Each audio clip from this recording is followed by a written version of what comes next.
This video is going to demonstrate the process of doing a select by attribute and then getting the data out by itself as a new data layer in the table of contents.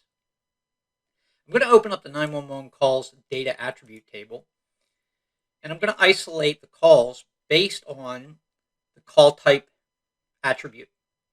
In this case, I'm going to do a select by attribute where the call type from the 911 calls, the call type is going to be equal to cfire.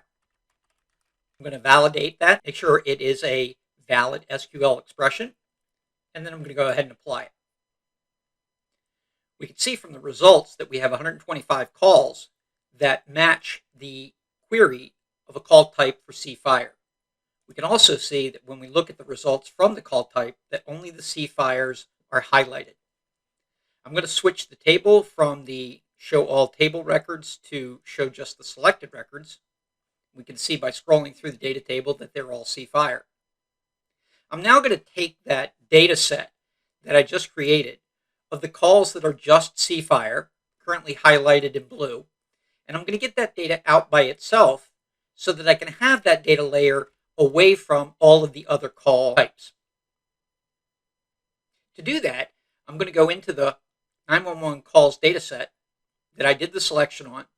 I'm going to do a right mouse click, come down to where it says selection, and I'm going to make a layer from the selected features. That is then going to add a new data layer to the table of contents called 911 calls selection. I'm immediately going to change the title of that to reflect the subset.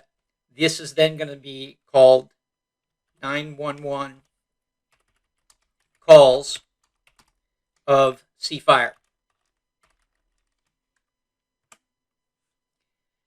The data set is now out by itself, so I can turn off all of the 911 calls, and I see that only my cfire calls are highlighted. Now, it's important to understand that when you're initially doing a selection and the results are added to your table of contents, that this data layer is a temporary data layer. If we were to close out the project or move into some other operations, we would lose this data set and we would have to go through the process of recreating it. So it's important to understand that when you have a data set out and you want to maintain or keep that data set for future uses, future calculations, or future representation, that you export that data set to your geodatabase. I'm going to demonstrate now how to get that data set out and make it permanent within your geodatabase. We're going to come into our temporary data layer that's been added to our table of contents and that we've renamed. I'm going to right mouse click on that and come down to the data command and select export features. It's going to highlight the data layer that I want to export.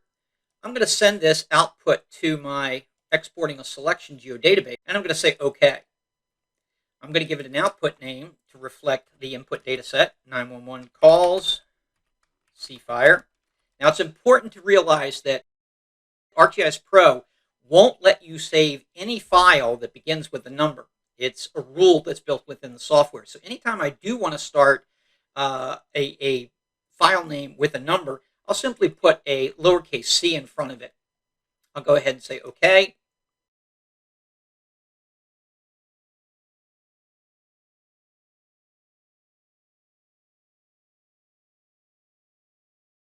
I'm going to refresh it.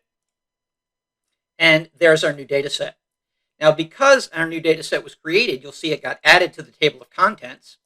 We're going to go ahead and change it so that it reflects proper English. And we can remove our previous data set, which was the temporary one. We don't need that one anymore.